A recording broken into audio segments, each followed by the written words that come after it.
ഈ ജോ ആൻഡ് ജോ ഹെർബൽസിന്റെ മരുന്ന് കഴിച്ചത് പ്രമേഹ രോഗം പൂർണ്ണമായി മാറിയതിനു ശേഷം ഇത് വീണ്ടും തിരിച്ചു വരാൻ സാധ്യതയുണ്ടോ? തിരിച്ചു വരാൻ സാധ്യത എന്ന് പറഞ്ഞു കഴിഞ്ഞാൽ ഇത് ജീവിതശൈലി രോഗമാണ്. നിങ്ങൾക്ക് ആ ചോദ്യം തന്നെ, നിങ്ങൾ പാരമ്പര്യ രോഗമാണ് ഡയബറ്റിക് പ്രമേഹം എന്നുള്ള ഒരു ധാരണ ഉള്ളിലുള്ളത് കൊണ്ടാണ്. ഒരിക്കലും ഇത് പാരമ്പര്യ രോഗമല്ല, നിങ്ങളുടെ ജീവിതശൈലി. അത് നിങ്ങൾക്ക് രോഗം ഞങ്ങൾ മാറ്റിത്തരും. പിന്നെയും നിങ്ങൾ അതേപോലെ തന്നെ കറണ്ട് കമ്പിയിലാണ് അറിഞ്ഞുകൊണ്ട് പോയി പിടിച്ചിട്ടുണ്ടെങ്കിൽ നിങ്ങൾക്ക് കറണ്ട് അടിക്കും. അപ്പൊ ഞങ്ങൾ നിങ്ങൾക്ക് പറഞ്ഞു തരും. നിങ്ങളുടെ രോഗം മാറ്റുക എന്ന് മാത്രമല്ല, നിങ്ങളുടെ പുറകിൽ ഞങ്ങളുടെ കൂട്ടത്തിൽ ഉണ്ടാവും. പക്ഷെ ഞങ്ങൾ പറയും ചില സാധനങ്ങൾ നിങ്ങൾക്ക് പറ്റില്ല. നിങ്ങളുടെ ശരീരപ്രകൃതി അനുസരിച്ച് ചില ഭക്ഷണം നിങ്ങൾക്ക് പറഞ്ഞിട്ടില്ല, അത് കഴിക്കാൻ പാടില്ല, അപകടമാണ്, അത് കഴിക്കണ്ട. ചിലത് നിങ്ങൾക്ക് കഴിച്ചേ പറ്റുള്ളൂ. ഇതൊക്കെ ഞങ്ങൾ പറഞ്ഞു തരും. അത് നിങ്ങൾ മുന്നോട്ട് ഇതേപോലെ തന്നെ പുലർത്തിക്കൊണ്ട് പോകണം. അങ്ങനെയാണെങ്കിൽ ഈ രോഗം നിങ്ങൾക്ക് തിരിച്ചു വരത്തില്ല. ഇതിന്റെ പ്രശ്നം ഇത്രയേ ഉള്ളൂ. ഏതിലേ പോയി കറക്കി കുത്തി പറഞ്ഞാലും നിങ്ങളുടെ പാൻക്രിയാസിന്റെ രോഗം മാറ്റുക എന്നുള്ളതേ ഉള്ളൂ. ആ അവയവത്തിന്റെ ആ ഗ്രന്ഥിയുടെ കുഴപ്പമാണ് ഈ പ്രശ്നം. അതിന് ഒരുപാട് സയൻസ് ഒക്കെ ഉണ്ട്. അത് വിശദീകരിച്ചു കഴിഞ്ഞാൽ നമുക്ക് 2-3 ദിവസം ഇരിക്കേണ്ടി വരും. അതുകൊണ്ട് മനസ്സിലാക്കാനായിട്ട് പറയുകയാണ്, നിങ്ങളുടെ പാൻക്രിയാസ് ആക്ടിവേഷൻ ചെയ്ത് എടുക്കാതെ നിങ്ങളുടെ ഡയബറ്റിക് രോഗം മാറത്തില്ല. നിങ്ങളുടെ പാൻക്രിയാസ് അതിൻ്റെ ആക്ടിവേഷൻ നടന്നു കഴിഞ്ഞാൽ നിങ്ങൾക്ക് ഡയബറ്റിക് രോഗം ഇല്ല. പിന്നെയും ആ പാൻക്രിയാസ് ഗ്രന്ഥിയെ നിങ്ങൾക്ക് കേട് പിടിപ്പിക്കണമെങ്കിൽ നിങ്ങളുടെ ജീവിതശൈലി പിന്നെയും പഴയ അവസ്ഥയിലേക്ക് കൊണ്ടുപോകുന്നതാണ്. അത് കൊണ്ടുപോകാതിരിക്കാൻ പറഞ്ഞു തരും, കാണിച്ചു തരും. നിങ്ങളുടെ കൂട്ടത്തിൽ ഞങ്ങളുണ്ട്. എന്തെങ്കിലും പിന്നെ ചില പഥ്യങ്ങൾ വേണ്ടാത്തതാണ്. നിങ്ങളോട് ആരെങ്കിലും പറഞ്ഞിട്ടുണ്ടോ മദ്യം ഉപയോഗിക്കണമെന്ന്? ആരെങ്കിലും പറഞ്ഞിട്ടുണ്ടോ? നിങ്ങൾ ആരെങ്കിലും മദ്യമാണോ ഇപ്പൊ ഉപയോഗിക്കുന്നത്? നിങ്ങൾ കണ്ട കെമിക്കൽ കലക്കി കുടിച്ചിട്ട് രോഗം വരുത്തിയിട്ട് വൈദ്യശാസ്ത്രത്തെ മൊത്തം കുറ്റം പറയുന്നതിൽ ഒരു കാര്യമില്ല. ആ ഡോക്ടറുടെ മരുന്ന് ശരിയില്ല, ഈ വൈദ്യന്റെ മരുന്ന് ശരിയില്ല എന്ന് പറയുന്നത് നിങ്ങൾ കഴിച്ച ഭക്ഷണവും ഉപയോഗിച്ച പാനീയങ്ങളും അതാണ് നിങ്ങളുടെ രോഗം. അത് നിങ്ങൾ മാറ്റാൻ പറഞ്ഞാൽ മാറ്റിയിരിക്കണം. അതല്ലെങ്കിൽ പിന്നെയും വരും. അത് വരണ്ടെങ്കിൽ ഞങ്ങൾ നിങ്ങളുടെ രോഗം മാറ്റിയിട്ടാണ് ഞങ്ങൾ പറയുന്നത്. നിങ്ങൾ അത് വേണ്ട, അത് നമുക്ക് വേണ്ട എന്ന് പറഞ്ഞാൽ അത് നിങ്ങൾ പാലിച്ചേ പറ്റുള്ളൂ. അങ്ങനെയുള്ളവർക്ക് രണ്ടാമത് വരില്ല. ജോ ആൻഡ് ജോ ഹെർബൽസിന്റെ മരുന്ന് കഴിക്കുമ്പോൾ ഉള്ള പഥ്യങ്ങൾ ഏതൊക്കെയാണെന്ന് വിശദീകരിച്ച് പറയാൻ പറ്റുമോ?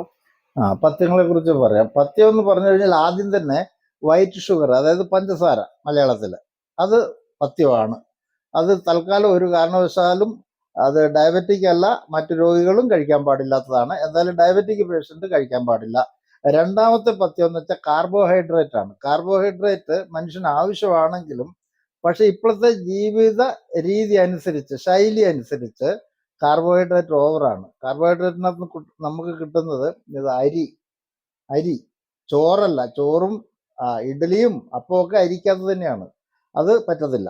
അതുപോലെ ഗോതമ്പ്, ചപ്പാത്തി, മൈദ, ഇതെല്ലാം കാർബോഹൈഡ്രേറ്റ് ഉണ്ടാക്കുന്നതാണ്. അതാണ് പഥ്യം മെയിൻ ആയിട്ടുള്ളത്. പിന്നെ ഉള്ള എന്താന്ന് പറഞ്ഞു കഴിഞ്ഞാൽ തൊലി കറുത്ത പഴം കഴിക്കാൻ പാടില്ല എന്നൊക്കെ കുറെ പഥ്യങ്ങളുണ്ട്. അത് പേഷ്യന്റിന്റെ പ്രായവും ആരോഗ്യവും അനുസരിച്ചാണ് പഥ്യം തീരുമാനിക്കുക. അതുകൊണ്ട് അത് നമ്മുടെ വാളണ്ടിയേഴ്സിന്റെ അടുത്തേക്ക് നിങ്ങൾ വിളിക്കും. രോഗികൾ വിളിക്കുമ്പം അവർ നിങ്ങളോട് പറഞ്ഞു തരും നിങ്ങളുടെ പ്രായം. അതല്ലെങ്കിൽ ഞങ്ങളത് പഠിക്കും. അവരുടെ പ്രായവും അവരുടെ രോഗവും എല്ലാം അതിൻ്റെ ഇപ്പോഴത്തെ സിറ്റുവേഷൻ അവസ്ഥ അത് അനുസരിച്ചാണ് പഥ്യം തീരുമാനിക്കുക. ഇതില് ഈ ജോ ആൻഡ് ജോ ഹെർബൽസിന്റെ മരുന്ന് ആർക്കൊക്കെ കഴിക്കാൻ പാടില്ല എന്നുള്ളതൊന്ന് വിശദീകരിച്ച് തരാൻ പറ്റുമോ? പറയാം. അത് ആർക്കൊക്കെ പാടില്ല എന്ന് പറഞ്ഞു കഴിഞ്ഞാൽ, നിങ്ങൾ ഏതെങ്കിലും ഒരു അവയവമാറ്റ ശസ്ത്രക്രിയ ചെയ്തവർ, പ്രഗ്നന്റ് ആയ സ്ത്രീകൾ, ഗർഭിണികളായ സ്ത്രീകൾ, 15 വയസ്സ് വരെയുള്ള കുട്ടികൾ, ഈ 3 പേർക്കും ഞങ്ങളുടെ മരുന്ന് പറ്റില്ല. കാരണം ഞങ്ങളുടെ മരുന്ന് കുറച്ച് ശക്തി കൂടുതലാണ്. അത് അവർക്ക് താങ്ങാൻ കഴിഞ്ഞില്ല എങ്കിൽ അപകടമാവും. അപ്പം നമുക്കൊരു ഭാഗ്യപരീക്ഷണത്തിന് പോകണ്ട. അവരുടെ ഒരു അവയവമാറ്റം കഴിഞ്ഞു, അല്ലെങ്കിൽ ഗർഭിണി പ്രസവം കഴിഞ്ഞു, അത് നമുക്ക് നോക്കാം. അപ്പോഴും നമുക്ക് മരുന്ന് കൊടുത്ത് അവരെ രക്ഷിക്കാം കേട്ടോ. അവരെ ഉപേക്ഷിക്കുന്നില്ല. പിന്നെ ഈ മരുന്ന് എങ്ങനെ കിട്ടുമെന്ന് നിങ്ങൾക്കറിയണ്ടേ? അതിന് ഞങ്ങളുടെ ഈ നമ്പർ തരുന്നതിനകത്ത് നിങ്ങൾ വിളിക്കുക എന്ന് പറഞ്ഞു കഴിഞ്ഞാൽ നിങ്ങൾ വോയിസ് മെസ്സേജ് ഇടുക വാട്സാപ്പിൽ, അതല്ലെങ്കിൽ ടൈപ്പ് ചെയ്യുക. അപ്പം നിങ്ങൾക്ക് കൃത്യമായിട്ട് നമ്മുടെ വാളണ്ടിയേഴ്സ് അത് കാണും. അത് കണ്ടു കഴിഞ്ഞാൽ നിങ്ങളുമായിട്ട് ബന്ധപ്പെടും. അപ്പോൾ നിങ്ങൾ ഏതൊക്കെ ടെസ്റ്റ് ചെയ്യണം അതൊക്കെ പറഞ്ഞു തരും. പെട്ടെന്ന് പറഞ്ഞു കഴിഞ്ഞാൽ പറയാം, ഞാൻ നിങ്ങൾ HbA1c ടെസ്റ്റ് എന്തായാലും എടുക്കണം. അതുപോലെ ട്രൈഗ്ലിസറൈഡ് ടെസ്റ്റ് എന്തായാലും എടുക്കണം. ഈ 2 ടെസ്റ്റ് ഇത് കേട്ടപാട് തന്നെ ഇവരെ വിളിച്ചിട്ട് അതേ നമ്പർ എല്ലാം വാട്സാപ്പ് അതിലേക്ക് അയച്ചു കഴിഞ്ഞാൽ തന്നെ അവർ നിങ്ങളുമായിട്ട് കോണ്ടാക്ട് ചെയ്യും. അപ്പോഴും നമുക്ക് അതിനെക്കുറിച്ച് പറയാൻ പറ്റുള്ളൂ, ആർക്കൊക്കെ പഥ്യം, ഏതൊക്കെ പഥ്യം എന്ന് പറയാൻ പറ്റുള്ളൂ. ഞാൻ പഥ്യം പറഞ്ഞത് ജനറൽ ആയിട്ടാണ്. പക്ഷെ ചിലർക്ക് ചില പഥ്യങ്ങൾ ഇനി കുറച്ചുകൂടെ സ്ട്രോങ് ആകും, ചിലർക്ക് കുറച്ച് വിട്ടുവീഴ്ച ചെയ്യാൻ പറ്റുമായിരിക്കും. അത് നിങ്ങളുടെ ശാരീരിക അവസ്ഥ അനുസരിച്ച്, പ്രകൃതിയല്ല അവസ്ഥ അനുസരിച്ചാണ് ആ പഥ്യവും തീരുമാനിക്കുക, ഡോസേജ് തീരുമാനിക്കുക. അതൊക്കെ വൈദ്യരെ, ഈ മരുന്ന് കിട്ടാൻ എന്താണ് ചെയ്യേണ്ടത്? ഏതൊക്കെ റിപ്പോർട്ടുകളാണ് നമ്മൾ അയച്ചു തരേണ്ടത്? ഈ മരുന്ന് കിട്ടാൻ വേണ്ടി എല്ലാവർക്കും ഞങ്ങളുടെ അടുത്ത് പൈസ കൊണ്ട് വന്നു കഴിഞ്ഞാൽ മരുന്ന് കിട്ടില്ല. ആദ്യം തന്നെ പറയാം, നിങ്ങൾ രോഗികളുടെ ടെസ്റ്റ് റിപ്പോർട്ട്, അതായത് HbA1c റിപ്പോർട്ട് വേണം. അതുപോലെ തന്നെ നിങ്ങളിപ്പോൾ കഴിക്കുന്ന മരുന്നുകളുടെ അവസ്ഥ എന്താണെന്ന് അറിയണം. അതുപോലെ നിങ്ങൾക്ക് ട്രൈഗ്ലിസറൈഡ് ഉണ്ടോ എന്ന് അറിയണം. അതിൻ്റെ 2ന്റെ റിപ്പോർട്ട് ഞങ്ങൾക്ക് അയച്ചു തരണം. അത് അയച്ചു തന്നു കഴിഞ്ഞാൽ ഞങ്ങളത് പഠിക്കും. പഠിച്ചതിന് ശേഷം നിങ്ങളെ വിളിക്കും, അല്ലെങ്കിൽ നിങ്ങൾക്ക് വോയിസ് മെസ്സേജ് ഇടും. അപ്പം നിങ്ങളുടെ കാര്യങ്ങളെല്ലാം ചോദിച്ചറിഞ്ഞതിന് ശേഷമാണ് നിങ്ങളുടെ മരുന്നും നിങ്ങളുടെ പഥ്യങ്ങളും ഇതെല്ലാം തീരുമാനിക്കാൻ പറ്റുള്ളൂ. അതല്ലാതെ നമ്മൾ ഒരു ചാക്ക് അരി നിറച്ചു വെച്ചു, അതിൽ കിലോയ്ക്ക് ഇത്ര പൈസ, അതല്ല. ഇത് മരുന്നാണ്. അതുകൊണ്ട് നിങ്ങളോടൊപ്പം ഞങ്ങൾ സഹകരിക്കുമ്പോൾ ഞങ്ങളോടൊപ്പം നിങ്ങൾ സഹകരിക്കുക. നിങ്ങൾ എന്ത് ചെയ്യണം? ആദ്യം ഈ തരുന്ന നമ്പറിൽ വോയിസ് മെസ്സേജ് ഇടുക. വോയിസ് മെസ്സേജ് ഇട്ട് കഴിഞ്ഞാൽ അത് കണ്ടിരിക്കും. 24 മണിക്കൂറിനകം നിങ്ങൾക്ക് റിപ്ലൈ കിട്ടും. നിങ്ങൾ അത് ഫോൺ ചെയ്ത് വിളിച്ച് എടുക്കാം എന്ന് പറഞ്ഞു കഴിഞ്ഞാൽ ചിലപ്പോൾ അത് നടക്കാൻ ബുദ്ധിമുട്ടാണ്. കാരണം ഒന്നിൻ്റെ മുകളിൽ ഇങ്ങനെ കോള് വന്നുകൊണ്ടിരിക്കുന്നത് കൊണ്ട് അത് കോൾ എടുക്കാൻ ബുദ്ധിമുട്ട് വരും. അപ്പം നിങ്ങൾ വോയിസ് മെസ്സേജ് വാട്സാപ്പിൽ ഇട്ടാൽ മതി.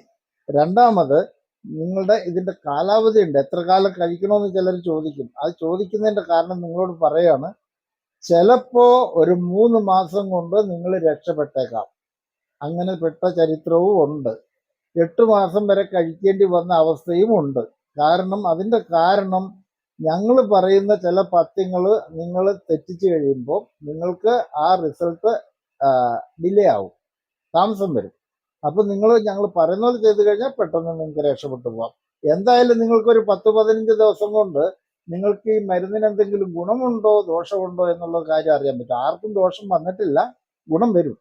അതുകൊണ്ട് നിങ്ങൾ ധൈര്യത്തിൽ നിങ്ങൾക്ക് മരുന്ന് ഉപയോഗിക്കാം. പക്ഷെ ഞങ്ങൾ പറയുന്ന പോലെ കേൾക്കാൻ തയ്യാറുണ്ടെങ്കിൽ മാത്രം.